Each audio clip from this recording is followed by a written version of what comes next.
What's up, everybody? This is Johnny Reliable, and today we're talking about how to save money fast. Times like this show why it is so important to be on top of your money and to save money. Savings give you peace of mind, help you in emergencies, and give you the ability to spend your money on things that make your life happy. Today, I'm going to share with you all 10 tips that I've used in my personal life that have helped me accomplish my savings goals. These are my tips, and I've had a lot of success with them. But each individual person is unique, so make sure you always consult with your own professional. Tip number 1, set a savings goal. Everyone should strive to set up an emergency fund. The general rule is that an emergency fund is 3 to 6 months worth of your expenses.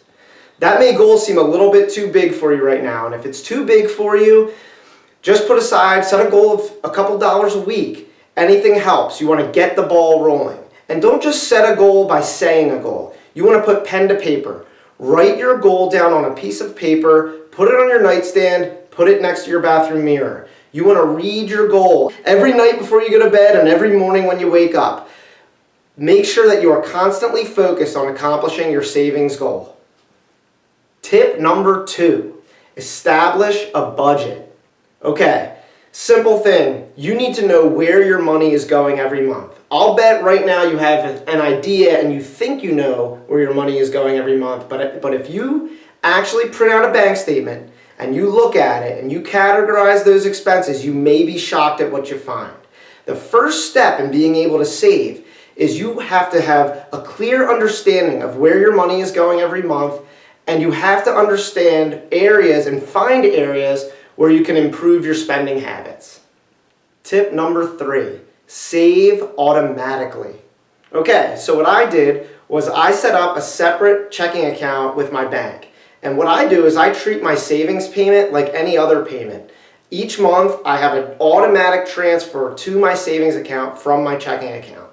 Another way to automatically save is to download an app to help you. For example, I have no affiliation, I'm not promoting any products or anything, but I have just recently downloaded the Acorns app, and I'll tell you what, I love the app for a couple reasons. The first is that every time I spend, I save. So you can easily link your bank statements or your bank accounts to the app. So every time you spend, you can save with the dollar roundup. So let me quickly explain that to you. So if I go to the store and I buy something for $3.20, 80 cents, rounding up to the nearest dollar, goes directly into my savings account. Also through the Acorns app, you can set up a weekly deposit. So every Monday, I have a couple dollars that go into the account. And then it's been really cool to check on it each month and after a couple months and see how much it's grown. So tip number 3, set up an automatic savings account, treat it as an additional loan payment to yourself, and look into some apps like the Acorns app. It just may help you.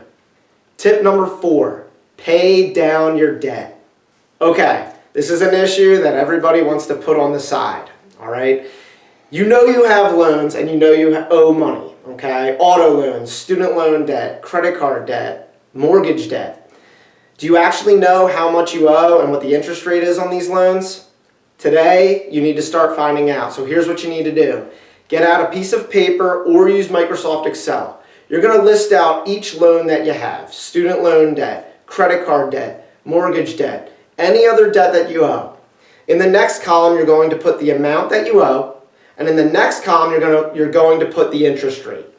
Okay, and here's 2 ways you can approach this. You can approach it from the lowest amount due. You can attack that first and then build yourself up if you need a confidence boost. So let's say you owe $1,000 in auto and you owe $10,000 in student loan and you owe $20,000 in mortgage.